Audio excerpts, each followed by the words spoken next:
Pinanindigan ng padre de pamilya ng mga biktima sa Visconde Massacre na si Lauro Visconde ang naging testimonya ni Alfaro sa korte.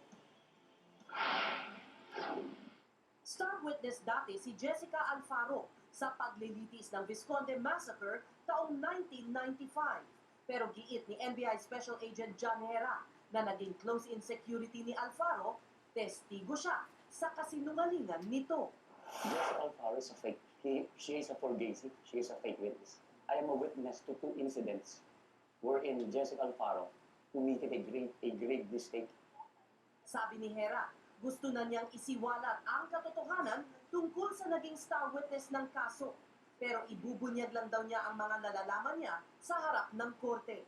Yun nga lang, maaring huli na ang lahat dahil nakatakda ng magdesisyon ang Korte Suprema. Bagay na pinagsisisihan ni Hera. Naging biktima daw kasi ang NBI sa pagsisinungaling ni Alfaro. Gawa na rin ang matinding hamon sa kanila noon na lutasin ang kaso. Here comes this witness who seems so credible and who seems so cooperative, who knows everything.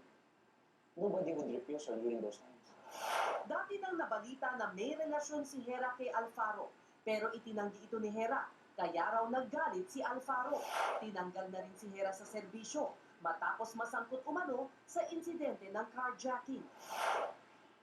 Nanindigan naman si Lauro Visconde na may kredibilidad ang testimonya ni Alfaro. Kahit anuman ang sabihin ni Hera, di naman daw kasi makukumbinsi ang korte kung may bahid ng kasinungalingan si Alfaro. Bakit kinunggit din ni Judge Tolentino ng Court of Appeals itong grupo ni November na. At kung pinapanilaan, bakit ngayon lang lumabas si Genera? Ayon kay Visconde, pinili na lang daw manahimik na lang ni Alfaro ngayon. Ayaw na raw nitong magpaabala pa hinggil sa kaso. O ito, Ses, meron tayong tanong dito mula sa ating Twitter follower na si Rab16.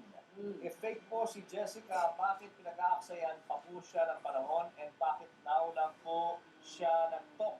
Itong witness, di po kaya siya ang fake?